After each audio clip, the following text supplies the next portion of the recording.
Vamos à leitura, então. Lucas 1, a partir do versículo 26, diz assim: No 6º mês, Deus enviou o anjo Gabriel a Nazaré, cidade da Galiléia, a uma virgem prometida em casamento a certo homem chamado José, descendente de Davi. O nome da virgem era Maria. O anjo, aproximando-se dela, disse: Alegre-se, agraciada, o Senhor está com você. Maria ficou perturbada com essas palavras, pensando no que poderia significar esta saudação. Mas o anjo lhe disse: Não tenha medo, Maria, você foi agraciada por Deus. Você ficará grávida e dará à luz um filho, e lhe porá o nome de Jesus. Ele será grande e será chamado Filho do Altíssimo. O Senhor Deus lhe dará o trono de seu pai Davi, e ele reinará para sempre sobre o povo de Jacó. Seu reino jamais terá fim. Perguntou Maria ao anjo: Como acontecerá isso, se sou virgem? O anjo respondeu: O Espírito Santo virá sobre você, e o poder do Altíssimo a cobrirá com a sua sombra. Assim, aquele que há de nascer será chamado Santo, Filho de Deus. Também Isabel, sua parenta, terá um filho na velhice. Aquela que diziam ser estéril já está em seu 6º mês de gestação, pois nada é impossível para Deus. Respondeu Maria: Sou serva do Senhor, que aconteça comigo conforme a tua palavra. Então o anjo a deixou. Naqueles dias, Maria preparou-se e foi depressa para uma cidade de região montanhosa da Judéia, onde entrou na casa de Zacarias e saudou Isabel.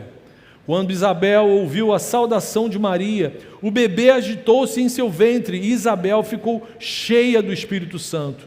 Em alta voz exclamou: Bendita é você entre as mulheres, e bendito é o filho que você dará à luz. Mas por que sou tão agraciada ao ponto de me visitar a mãe do meu Senhor? Logo que a sua saudação chegou aos meus ouvidos, o bebê que está em meu ventre agitou-se de alegria. Feliz é aquela que creu que se cumprirá aquilo que o Senhor lhe disse. Então disse Maria: Minha alma engrandece ao Senhor, e o meu espírito se alegra em Deus, meu Salvador, pois atentou para a humildade da sua serva. De agora em diante todas as gerações me chamarão bem-aventurada, pois o Poderoso fez grandes coisas em meu favor. Santo é o seu nome. A sua misericórdia estende-se aos que o temem, de geração em geração. Até aqui. Amém. Amém. É importante a gente falar logo aqui na introdução que o catolicismo romano, que é a maior religião hoje aqui no nosso país, nem sempre venerou ou idolatrou Maria. Durante os primeiros 5 séculos do cristianismo, a Igreja Católica ensinava apenas o que havia sido revelado nas Escrituras, ou seja, durante os primeiros 5 séculos do cristianismo não existia o que nós popularmente chamamos de mariolatria. Mas justamente no século V, no Concílio de Éfeso, organizado para combater heresias que se levantavam para desconstruir a divindade da pessoa de Cristo, teólogos católicos na época acrescentaram crenças acerca da pessoa de Maria, sem nenhuma base bíblica, sem nenhum fundamento bíblico, com a intenção, que parecia nobre, de combater uma heresia que se levantava na tentativa de desconstruir a divindade de Cristo. Era algo muito sério.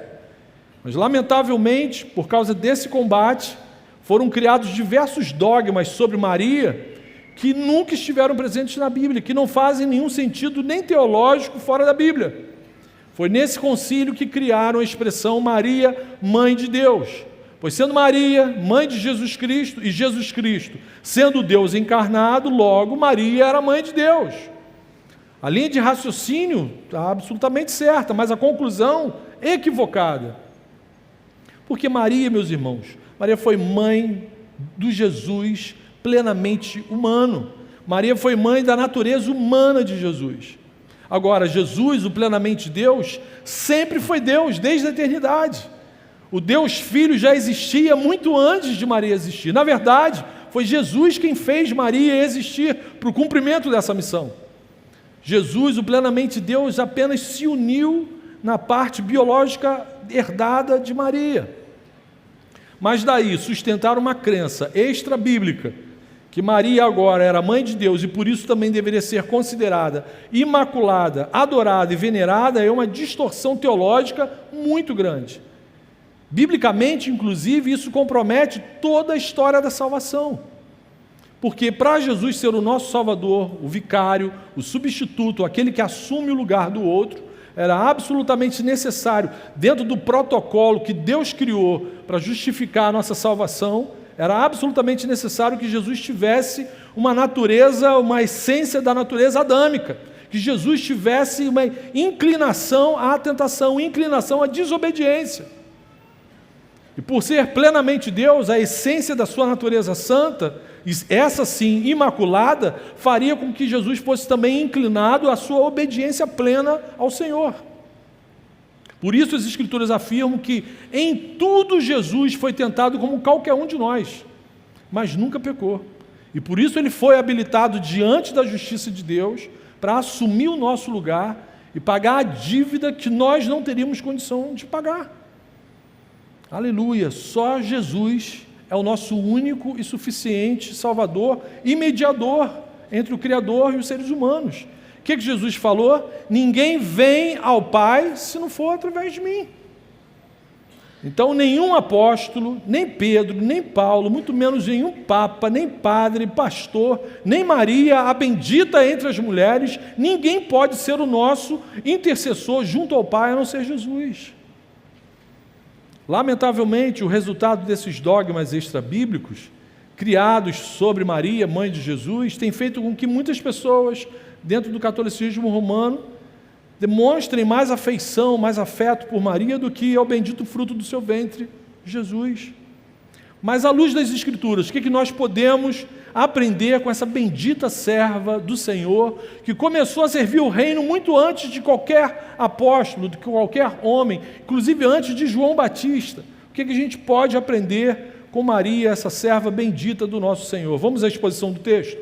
Lucas nos informa, Lucas começa o texto que nós lemos informando que no 6º mês da gravidez de Isabel, Isabel era esposa do sacerdote Zacarias, 6 meses antes, Zacarias foi visitado por esse mesmo anjo. Zacarias recebeu a notícia que Isabel ficaria grávida. Ele duvidou da palavra do Senhor, ele duvidou da palavra do anjo e ficou mudo por causa disso. Deus falou: você só vai voltar a falar quando o menino nascer. Então esse mesmo anjo, 6 meses depois, visita Maria. O anjo Gabriel fez a proclamação de mais uma boa notícia, mais um nascimento especial aconteceria. Dessa vez a boa notícia foi dada a uma jovem de Nazaré, uma região extremamente desprezada pelos judeus daquela época. Essa menina era noiva, ainda virgem, a Bíblia frisa isso várias vezes, parente de Isabel, era uma jovem da tribo de Judá, descendente de Davi. Ela estava noiva de um carpinteiro também de Nazaré, e ambos pareciam ser muito pobres, já que Nazaré era uma região muito pobre naquela época entre os judeus. E naquela cultura, ser noiva era algo tão sério quanto já estar casado. O noivado era um compromisso absolutamente sério entre os judeus no primeiro século. E uma vez que nessa época as mulheres judias se casavam muito jovens, é bem provável que no momento em que o anjo do Senhor se encontrou, visitou Maria, ela estivesse por volta de entre 16 ou 17 anos. Como qualquer ser humano normal, ela ficou perplexa e assustada. Não é todo dia que a gente encontra um anjo, né? Eu não sei vocês, eu não encontro, eu não falo, não sou visitado por anjos toda semana, nem quanto mais o anjo Gabriel. Então a reação da jovem Maria revela a sua humanidade, a sua humildade e a sua honestidade diante de Deus. Você recebe uma visita transcendental, extraordinária, ninguém fica, e aí Gabriel, beleza? Não, a tendência natural, uma pessoa natural vai ficar espantado com isso. Por certo, ela jamais esperou ver um anjo, nem receber a mensagem, a missão que ela recebeu. Ela era crente no Senhor. Mas Maria sabia que não possuía nada de singular para justificar aquela aparição. Quanto mais ela sendo de Nazaré, um lugar extremamente pobre, esquecido e malquisto pelos judeus. Mas versículo 30 diz assim: mas o anjo lhe disse: não tenha medo, Maria, você foi agraciada por Deus. O Senhor a escolheu, o Senhor decidiu encher você de graça. Ou seja, foi o Senhor que lhe concedeu esse favor não merecido. É isso que significa a palavra graça, favor não merecido. Se Maria fosse de fato super especial e diferente de todas as outras moças judias naquela época, como os romanistas do Concílio de Éfeso afirmaram, é possível que, ao invés de ter ficado perplexa e assustada com a presença do anjo, é possível que ela agisse até com naturalidade. Ô Gabriel, quanto tempo? Eu já estava te esperando. Mas tudo o que aconteceu foi surpresa para ela. Ela ficou perplexa. E em seguida Gabriel transmite essas boas notícias. Maria, você será a mãe do Messias prometido. O cumprimento da promessa que todos os patriarcas da fé aguardaram. O Messias vai entrar na história da humanidade através da sua vida. Como filho de Maria, Jesus seria o plenamente humano, com uma natureza totalmente passível de ser tentada, como eu falei para vocês, como qualquer ser humano. Mas como filho do Altíssimo, ele seria reconhecido como filho de Deus, o santo, o separado pelo Senhor, totalmente obediente ao Pai Celestial. E observem que o texto que nós lemos, a ênfase toda do texto, é dada na grandeza do filho, e não nas bem-aventuranças da mãe. O texto aponta o tempo todo para a grandeza do Messias que seria recebido, que entraria na história da humanidade. Essa é a primeira lição da passagem que nós lemos. Você pode anotar. A passagem bíblica exalta a grandeza do filho e não as bem-aventuranças da mãe.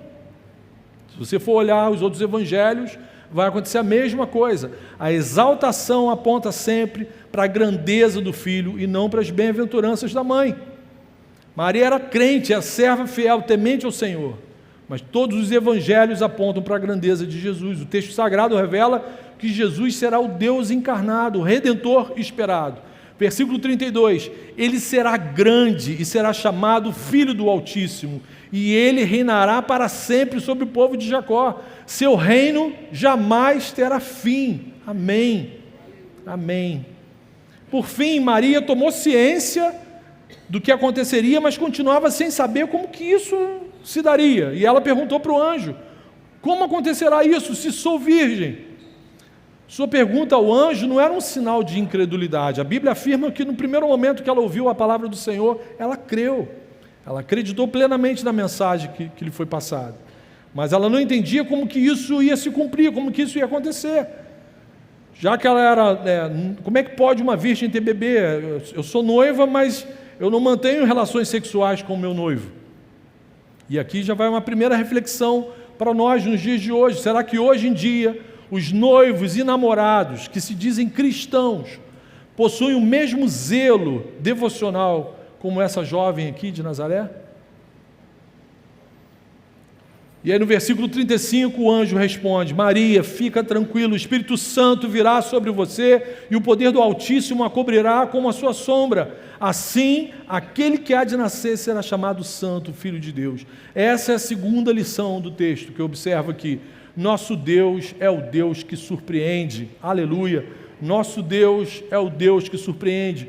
Constantemente eu repito isso nas conversas com vocês, com os meus irmãos. A gente serve a um Deus que de fato surpreende. Deus poderia ter entrado na história da humanidade de forma suntuosa, manifestando o seu poder como um guerreiro poderoso, trazendo legiões de anjos, botando para quebrar, manifestando sinais extraordinários, dando ordem cósmicas no universo. Mas o Senhor decidiu entrar na nossa história como um bebê. A mais sublime imagem de um ser humano. Um bebê pobre, nu, indefeso, totalmente frágil e dependente dos cuidados de Maria e de José. Nosso Deus é um Deus que surpreende.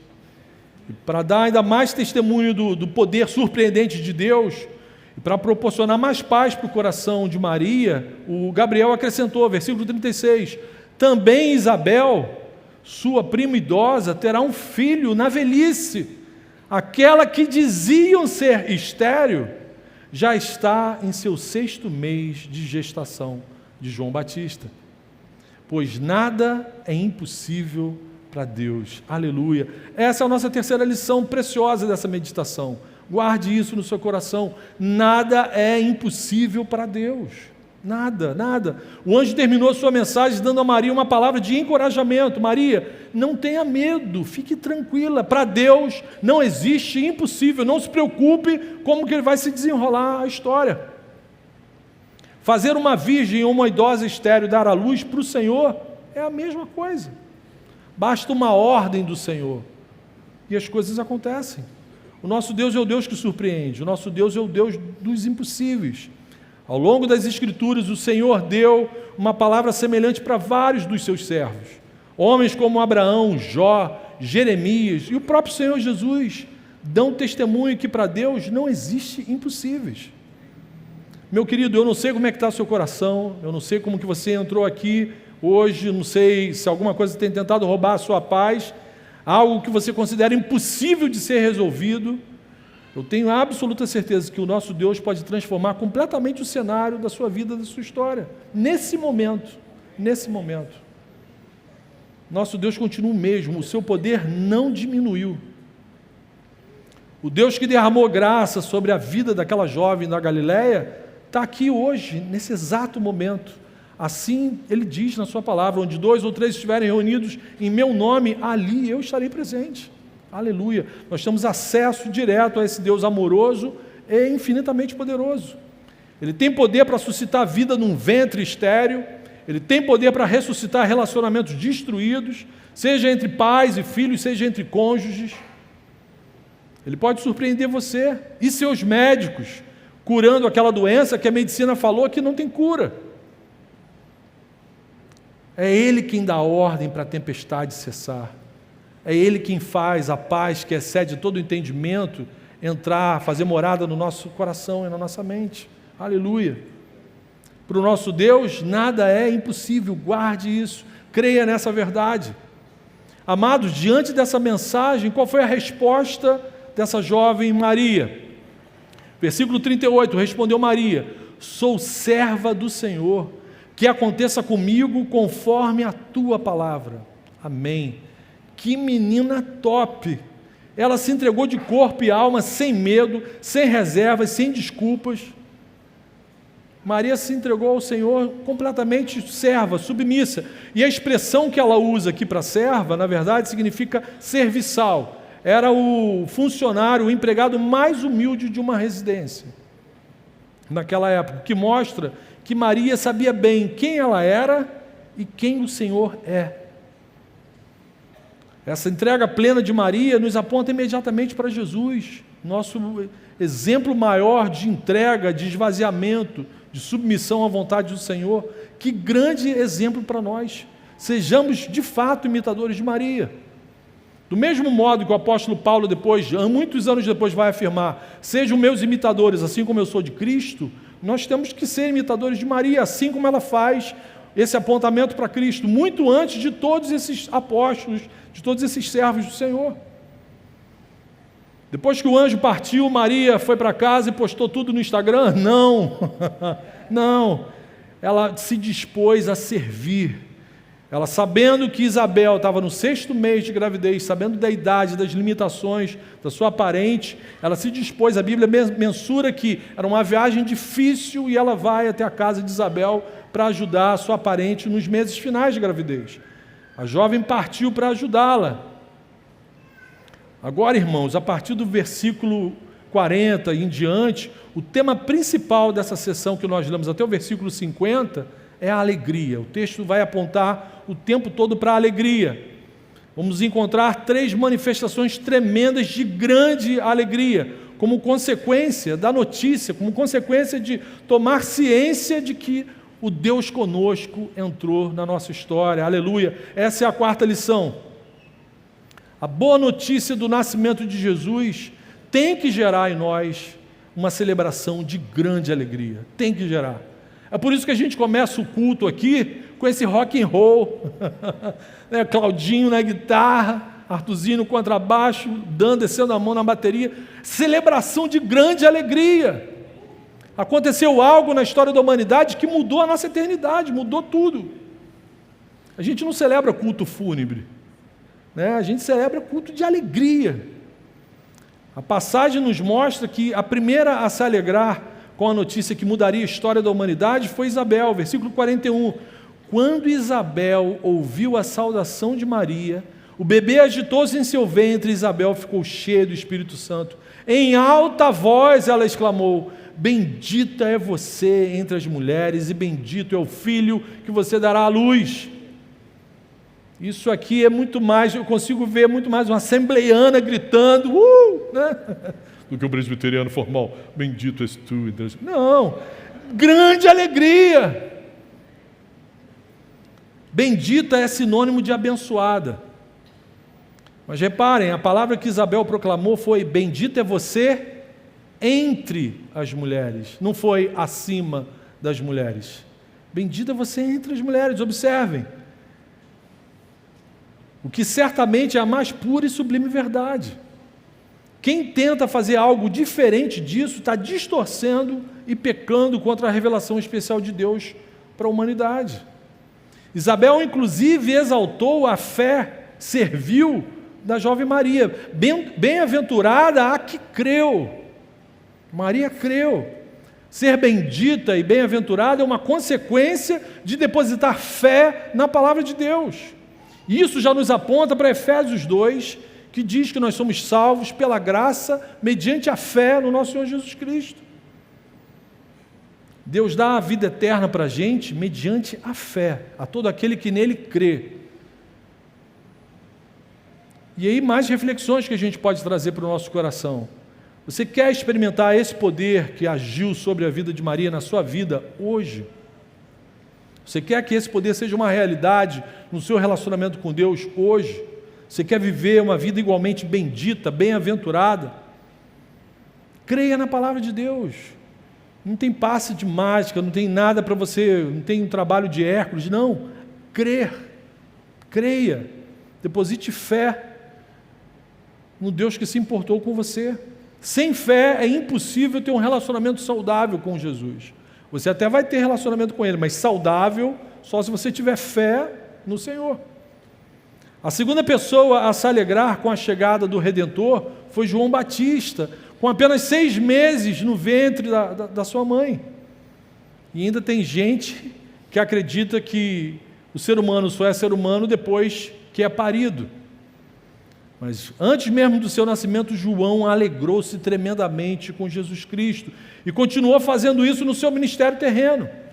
E a terceira pessoa que transbordou de alegria indizível foi a jovem Maria. Não sei se vocês perceberam, mas quando Maria recebeu essa mensagem do anjo, ela não falou nada para ninguém. Ela guardou aquilo para ela não contou para os pais, ela não compartilhou com José. José estava tendo a experiência dele com o Senhor lá na casa dele. Mas Maria não conta nada do que ela recebeu da mensagem celestial para ninguém. E bem pisou na casa de Isabel, o Senhor fez questão de revelar para todos que estavam naquela casa que quem estava chegando ali era o Salvador. Imagina o impacto disso no coraçãozinho da jovem Maria. Bem ela pisou e o Deus que surpreende chancelou tudo que Maria ouviu do anjo. Deus revelou para Isabel antes mesmo que Maria contasse qualquer coisa. O Espírito Santo revelou para Isabel quem estava ali no ventre da serva do Altíssimo. Maria ficou cheia de tanta alegria que compôs uma canção, um repente. Maria era repentista, ela ali na hora começou a compor uma música para o Senhor, um louvor de alegria para o Senhor. A certeza de que o Salvador cumpriria as promessas encheu todos, independentemente da idade, de grande, com muita alegria. Observem que o Cântico de Maria contém várias citações do Antigo Testamento, o que demonstra que Maria, mesmo sendo jovem, tinha muito conhecimento bíblico. Por ela ter entre 16 e 17 anos, esse conhecimento foi adquirido ou no finalzinho da sua infância ou início da sua adolescência, ou seja, ela era realmente temente ao Senhor, apaixonada pelo Senhor, amava a palavra do Senhor. Isso é mais um exemplo para todos nós, principalmente para a galera aí do UP e do Team. Tudo que ela guardava da palavra de Deus, ela transformou em música, o seu coração transbordou em forma de canção e de oração. E esse louvor depois ficou popularmente conhecido como o que? O magnificar, que significa o engrandecer. Ou seja, o maior desejo da jovem Maria era engrandecer o seu magnífico Senhor, e não a si mesma. Sua alegria apontava para Jesus, a alegria de Isabel apontava para Jesus, a alegria de João Batista, ainda no ventre da sua mãe, apontavam para Jesus. A primeira menção que Maria faz nesse louvor é que Deus a salvou. A primeira afirmação que ela faz: Deus é o meu Salvador, Deus me salvou. Isso indica que Maria se reconhecia como uma pessoa igual a todos nós, uma descendente de Adão, totalmente carente da graça, do perdão, da salvação e da intervenção de Deus na vida dela. Em seguida, Maria faz uma menção no que o Senhor fez por nós, por todos nós, não foi só por ela. Versículo 50: a sua misericórdia estende-se aos que o temem, de geração em geração. Então, nós também somos benditos, somos abençoados, somos mais que felizes, porque o Senhor Deus estende a sua misericórdia sobre a nossa vida, aleluia. Maria lembra que Deus tem um povo que Ele ama, que Ele cuida, de geração em geração. E a reflexão que eu e você temos que fazer é: nós fazemos parte desse povo? De fato, eu e você somos alvo desse amor, dessa graça bendita? Você deseja fazer parte desse povo? É só a gente fazer como Maria, crer e se entregar plenamente ao Senhor, para viver debaixo desse cuidado, dessa graça, dessa misericórdia bendita. Faça como Maria, creia no Senhor e na sua palavra. E já que eu estou falando de aplicação, então vamos para as aplicações. O que a gente faz de prático com essas informações? Diante da fé, da humildade, da entrega plena dessa serva bendita do Senhor, o que nós podemos fazer nos dias de hoje para fortalecermos, amadurecermos o nosso relacionamento com Jesus? Em primeiro lugar, a gente precisa pontuar isso: não idolatre, mas também não menospreze aquela que é a bendita entre as mulheres. Não idolatre, mas também não menospreze aquela que é a bendita entre as mulheres. Apesar de não atribuirmos a Maria a adoração que só é devida a Deus, também não queremos menosprezar o seu lugar na história bendita da salvação. Todos os cristãos devem ver em Maria um grande exemplo a ser seguido. E eu repito, muito antes de qualquer apóstolo aparecer na história da salvação. Infelizmente, a tendência aqui, principalmente aqui no nosso país, são as pessoas caírem em dois extremos: ou exaltam Maria acima do próprio Filho Jesus, ou ignoram totalmente e não lhe dão a consideração devida a essa serva fiel do nosso Senhor Jesus. Mas Maria é um grande exemplo para a gente de fé, de entrega plena, de obediência total, de humildade e de vida santa, de vida separada para ser vivida para o Senhor. Mesmo sendo usada por Deus de uma forma extraordinária, Maria se manteve como uma serva humilde. Eu e você temos nutrido essa mesma postura no nosso relacionamento com Jesus. Um coração grato, humilde, obediente, uma vida separada, buscando cada vez mais intimidade com o Senhor. Somos de fato servos humildes ou somos crentes marrentos que nada se parece com o Jesus que a gente afirma servir? A gente deve imitar Maria, sim, e muito, naquilo que o seu testemunho nos aponta para Cristo. Por outro lado, nenhum cristão tem permissão para ir além. Você quer que eu faça uma pose agora? Não? Não, a gente tem que fazer de conta que o rapaz não está aqui, mas ele está aqui. Depois edita a foto, tá? Tira a minha papada, por favor. Depois eu pago um açaí para você. Por outro lado, nenhum cristão tem permissão para ir além do que a Bíblia ensina sobre a mãe de Jesus. Qualquer dogma ou ensino que não estiver na Bíblia tem que ser rejeitado por nós. Qual a garantia que nós temos que o que está sendo ensinado é de fato verídico? Maria não é intercessora, Maria não é mediadora entre os homens e Cristo, Maria não é corredentora, Maria não é nossa mãe do céu, não é mãe da igreja, ela não foi assunta aos céus, não é a rainha do universo, não é a Nossa Senhora, ela não é imaculada. Maria é a nossa irmã em Cristo. Amém. Bendita entre as mulheres e não acima de ninguém. E isso não a diminui em nada, meus irmãos. O seu lugar bendito na história da salvação está marcado para sempre, de geração em geração. Estamos aqui pleno século 21, 2023, falando nessa serva bendita do Senhor. É isso que a Bíblia diz, e ponto. Amém. Segunda aplicação: entregue-se a Deus assim como Maria se entregou.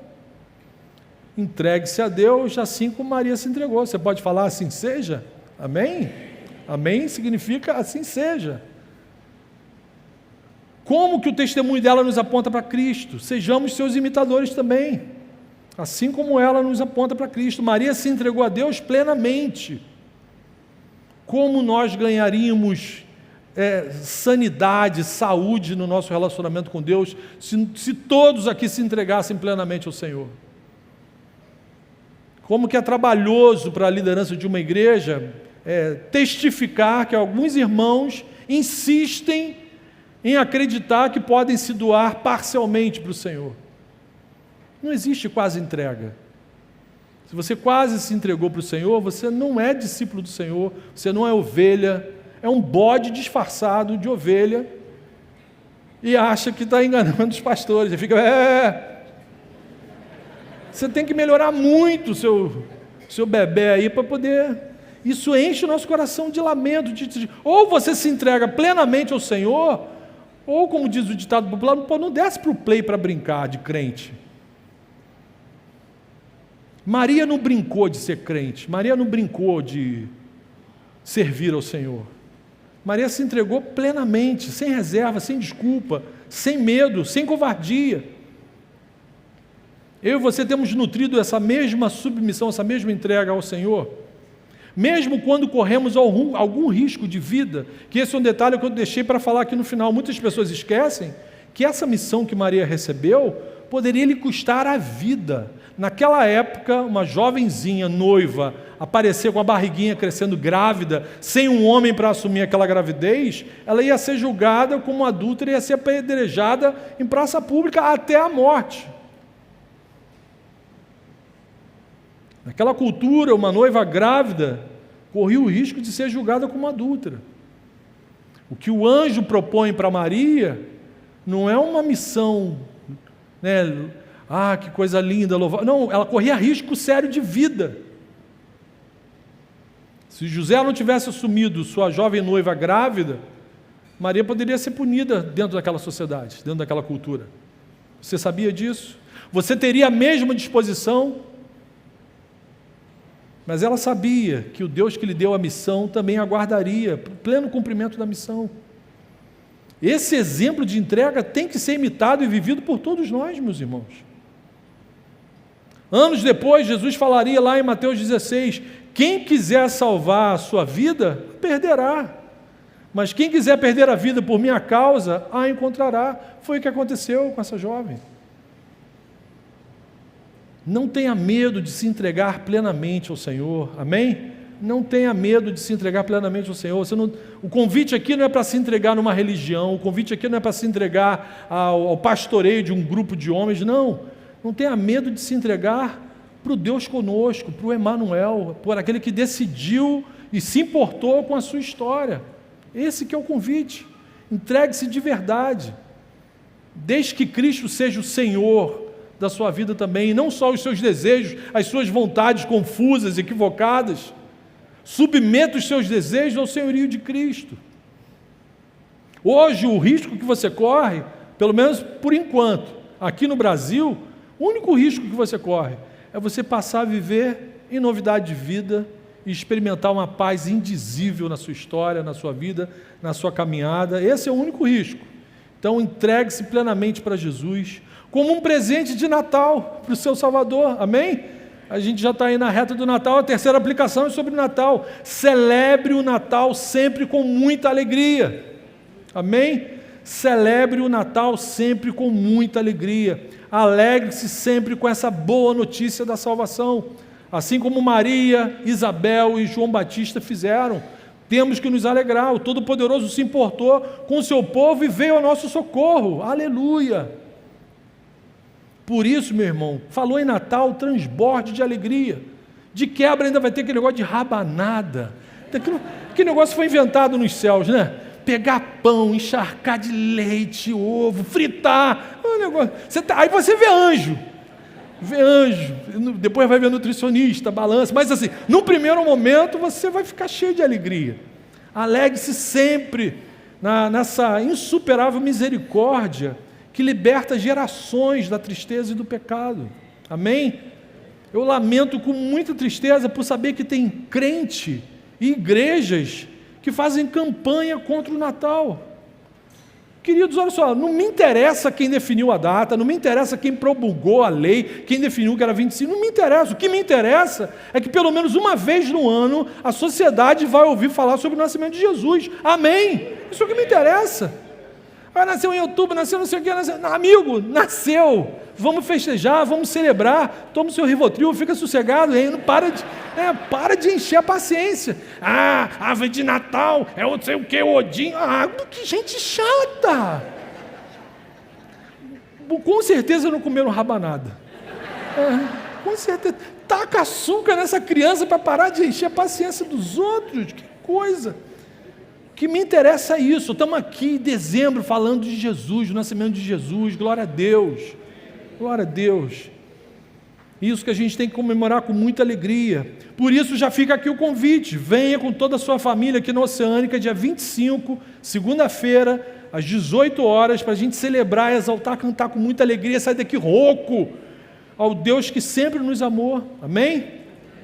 E lembre-se, tudo o que aconteceu na história de Maria foi por causa de Jesus Cristo. Que seja assim na nossa vida também, que tudo na nossa existência seja por causa de Jesus, aponte para Jesus e exalte o nome de Jesus, amém? Porque dele é o reino, o poder e a glória para sempre, amém. Feche os olhos, vamos orar, vamos falar com ele.